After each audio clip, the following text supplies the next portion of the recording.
Dumadating tayo sa point na nagtatapos talaga ang lahat. Pero hindi ibig sabihin nun wakas na ng ating kwento.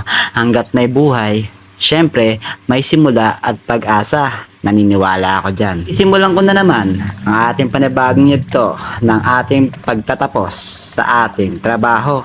Hanggang ngayon, naiisip ko pa rin kung anong mga plano ko sa buhay.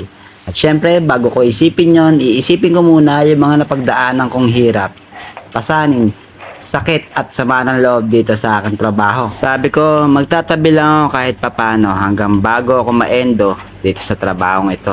Kaya next plano sa akin ni Lord, umalis na ako sa trabahong to at tapusin ko lang kontrata ko at gumawa ako ng panibagong yugto ng aking kwento sa panibagong hamon ni Lord para sa akin. Wala nang mahalaga para sa akin dito eh. Ang mahalaga, buhay ako at nanatiling buo ang aking mga kamay at paa. Hindi ako nadisgrasya bago ako magtapos dito sa trabahong ito.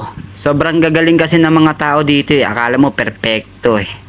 Pero tama na sa akin yon. Certification of employment lang kailangan ko dito para mapatunayan ko na galing ako sa trabahong ito.